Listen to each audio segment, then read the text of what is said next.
अस्सलाम वालेकुम जी, डब्ल्यूआर में खुश आमदीद। हमारे पास आज आए हैं जी दो मेहमान, राम और लखन।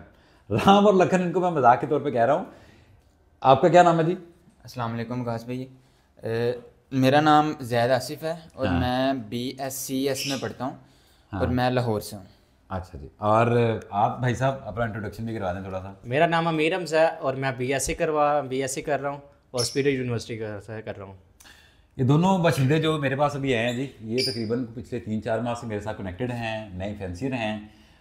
खैर ये तो थोड़ा सीनियर है, ये थोड़ा सा जूनियर है हॉबी में, लेकिन इनसे गपशप अच्छी चलती रहती है। ये मेरे साथ कंफर्टेबल होते हैं बैठने में और मैं इनके साथ भी कंफर्टेबल होता हूँ। तो आज मैंने सोचा एक छोटी सी वीडियो बना लें। वीडियो का जी टॉपिक है कि आजकल आप जानते हैं कि सर्दी का मौसम जो है वो तो काफ़ी आपको पता ही है कि शुरू हो चुका हुआ है और आजकल पूरे पाकिस्तान में अच्छी खासी सर्दी पड़ रही है। बर्ड की खरीदो फरोख्त जो है वो चलती रहती है और इस सर्दी में जो हम परिंदे किसी को देते हैं वो किस तरह से दें कि जो हम परिंदे किसी को दे रहे हैं वो बाहिफाजत उसके पास पहुंच जाए।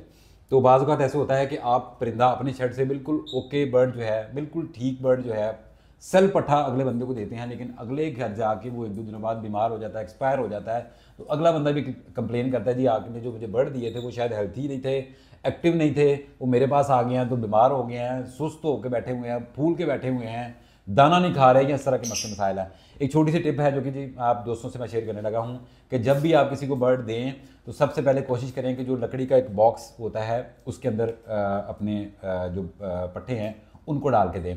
मिसाल के तौर पर आप कहते हैं कि मेरे पास वो बॉक्स अवेलेबल नहीं है या भाई डब्बा महंगा है, तोता सस्ता है, तो आप नहीं चाहते कि उस बॉक्स के अंदर आपको दें, तो एक छोटी सी टिप है आप सस्ते में किस तरह से काम चला सकते हैं। ये देखें जी मेरे पास एक कॉटन है और ये ऑयल का कॉटन है जो हम घर में खाना पकाने के लिए जो सालन वगैरह में हमारे सालन बनते हैं उसमें जो ऑयल वगैरह या घी वगैरह जो डलता है ये उस वाला कॉटन है। ये 5 किलो की पैकिंग का कॉटन है जी और इसके अंदर आप अपने परिंदों को डाल सकते हैं और इसके कवर आप इस तरह बंद कर दें।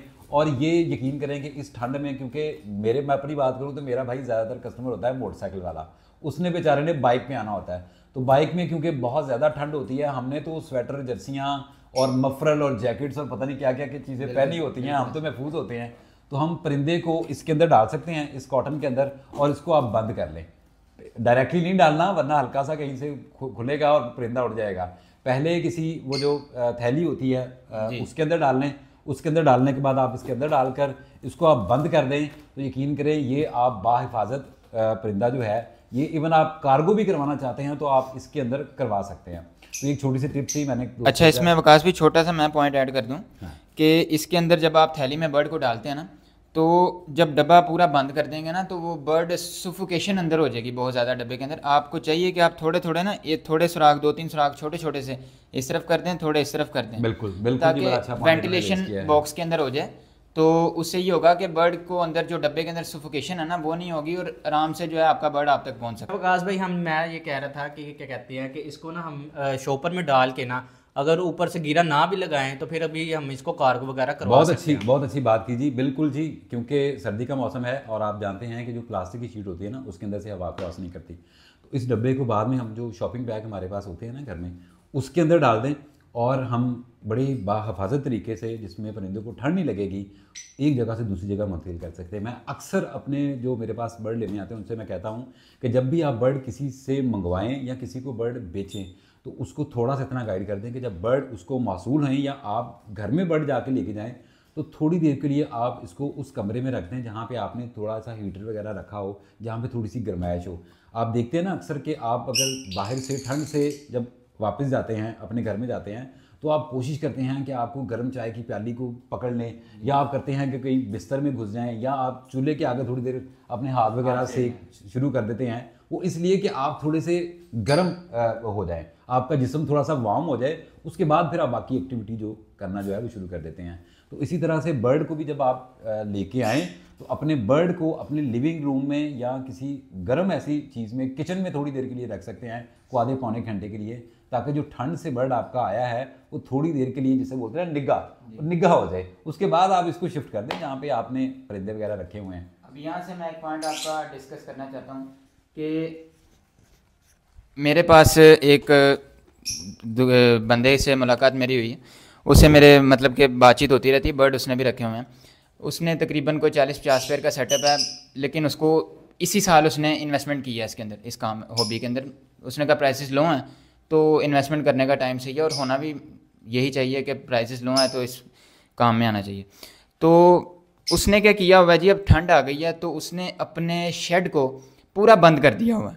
अब उसने जब पूरा बंद किया हुआ है, उसकी जो खिड़की है या दरवाज़ा है या कोई वेंटिलेशन वगैरह वाला सिस्टम है, उसने शॉपर लगा दिया, 1 इंच भी खुला नहीं छोड़ा हुआ। अब मुझे 3-4 दिन पहले मिला है तो मुझे कहता है जी यार मेरे अंडे आए हुए हैं लेकिन अंडे फर्टाइल नहीं हो रहे, प्यालियाँ भरी हुई हैं, डब्बियाँ भरी हुई हैं, लेकिन यह है कि अंडों से इनफर्टाइल अंडों से भरी हुई हैं। तो मैंने उससे पूछा यार आप मल्टीविटामिन में ओवर डोज कर रहे हैं या नहीं दे रहे? उसने कहा जी मैं बिल्कुल ठीक डोज जो तय हुई है, मतलब कि 1 लीटर में आपने 1 ग्राम डाला, जितना रिक्वायर्ड है उतना आपने। हाँ जी। अब वो कह रहा है जी विटामिन कैल्शियम में भी कहीं ओवर डोज नहीं हो रही ना, मेरा परिंदा मतलब के हिसाब से। कहते एक स्मेल आती है, और जो है ना वो मैंने कहा यार आपने कहीं कवर तो नहीं किया हुआ? मेरे दिमाग में पहले ही था कि अगर आपके स्मेल भी आ रही है, कहता मैं ट्रे भी रोज़ धो रहा हूँ, या फिर मतलब ऐसा है कि सिस्टम के रोज़ पानी भी चेंज कर रहा हूँ तो फिर भी स्मेल नहीं जा रही। मैंने कहा यार आपने कोई वेंटिलेशन रखी हुई है या नहीं? कहता है यार ठंड है मैंने सारा बंद किया हुआ है, बर्ड को ठंड ना लग जाए। मैंने कहा यार अल्लाह के बंदे आप बर्ड को समझ नहीं सकते। अब बर्ड के ऊपर अल्लाह ने कुदरती कितने पर दिए हुए हैं, अब उसकी पूरी जिस्म के ऊपर इतने पर हैं आप गिन नहीं सकते उसके पर। और बंदा लड़का जी टेक्निकल है पूरा। और उसने जो बॉक्स के अंदर नेस्टिंग की हुई है, या फिर बॉक्स जो अब सर्दी का जो बॉक्स हमने इसको दिया हाँ जी, हुआ, जो जिसके अंदर सर्दी वो ब्रीड कर रहा है जी, जो सर्दी का मौसम है, दरअसल ब्रीडिंग सीजन यही है। अब ब्रीडिंग सीजन में उसने बॉक्स के अंदर ही रहना है, उसने बाहर नहीं रहना। मेल ने थोड़ी देर बाहर आना है, थोड़ी देर अंदर रहना है, और उस मतलब कि उस दौरान जो बॉक्स के अंदर रहता है, तो बॉक्स के अंदर अगर 3-4 बच्चे हैं, 2-3 बच्चे हैं, 2 पेरेंट्स खुद हैं, तो वो बॉक्स के अंदर ना एक निगाह सा माहौल हो जाता है। आप कभी जब डब्बा खोलते हैं ना, तो जब बच्चों को हाथ लगाए ना जी तो आपको अपने गरमाइश हाथ आती है, गरमाइश आती है, बिल्कुल ऐसे ही है। तो वो कहता है जी नहीं मैंने बिल्कुल बंद किया हुआ तो मेरे अंडे फर्टाइल नहीं हो रहे। मैंने कहा उसको खोलो, उसको थोड़ा सा ना आप उतना कवर करो कि जितना आपको लगता है यहाँ से डायरेक्ट हवा आ रही है। जहाँ से डायरेक्ट हवा परिंदे को लगेगी, परिंदा वहाँ से रगड़े में आएगा। आपको ये चाहिए कि आप अपने शेड को पूरा बंद ना करें, जहाँ से परिंदे को डायरेक्ट हवा लगती है वहाँ से बचाएं। जहाँ से हवा किसी चीज़ से टकराव होकर परिंदे को बचती है तो वो कोई मसला नहीं है। कमरे में हवा, जो नई हवा का आना जाना लगा रहना चाहिए, जो पुरानी हवा है वो कमरे में खड़ी नहीं होनी चाहिए। हमजा भाई ने बहुत अच्छा पॉइंट रेज किया है।